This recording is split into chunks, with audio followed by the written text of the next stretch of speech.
All right, guys, we're getting ready to wrap up the fourth annual Veterans Appreciation Luncheon, and today I get the pleasure of actually formally meeting Chuck Yeah. Wright with the Reefs of America, Wreaths across America. Reefs across America. Yep.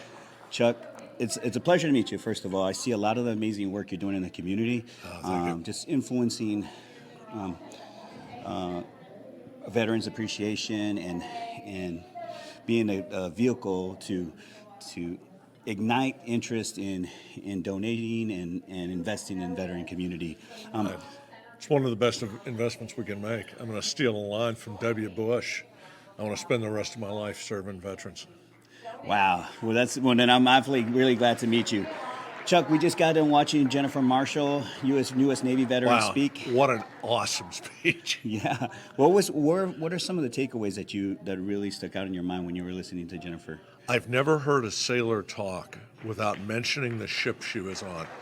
I thought that was interesting. Wow. But I'm being a little silly, and she'll understand that. Yeah. And my Navy buddies will understand that. I was a Marine, but I spent a year of my life on two different Navy ships. But her comments, and you're talking about a woman who survived sexual trauma, unfortunately, in the military, which is disgusts me, but it's entirely too common. She went on to raise a family with 4 kids, but she left the Navy and started an acting career, and I didn't realize I've seen her in a couple of things. And it was so phenomenal.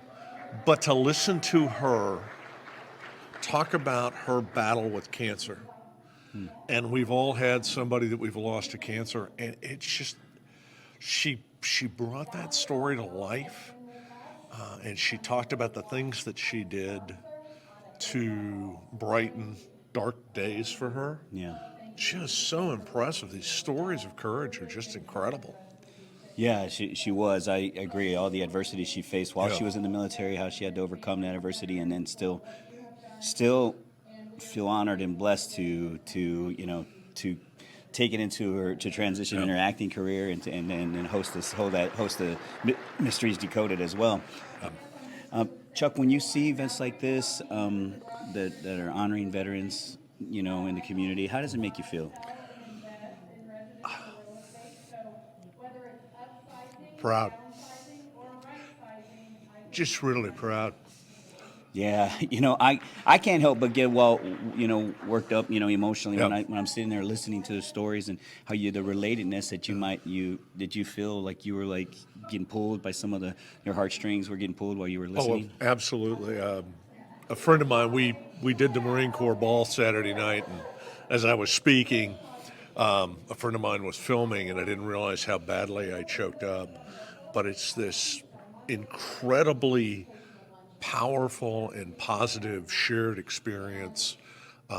Veterans can find each other. Mm-hmm. It's almost like, this sounds weird, but it's almost like we can smell each other. Yeah. We know, and it's regardless of when you served and how you served, there is shared experience in all of that, and it is just something incredibly powerful. And I love working with our veterans.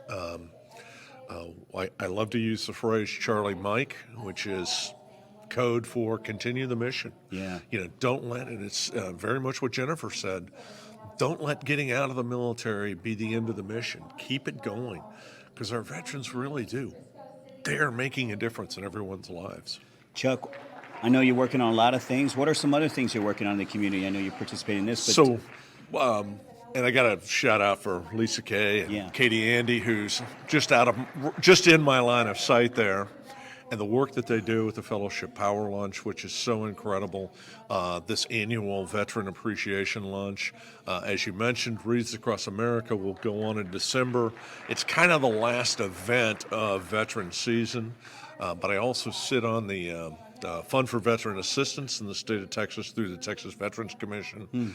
And last year, we created $31 million in grants for veteran service organizations and organizations serving veterans. You don't have to be a veteran service organization to apply. And then I also sit on the the DFW USO board, Wow. which is a great experience, a great cause. I'm going to try to meet Jennifer to get her. What do they call those? The girls that dress up like the World War II era. That's a lot of fun to do some USO events. Yeah, that'd be awesome. Wow, that'd be really great.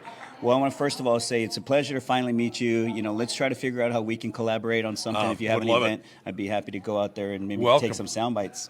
I would welcome that. That'd be awesome. Pleasure to meet you, because Chet. you are Mr. Personality.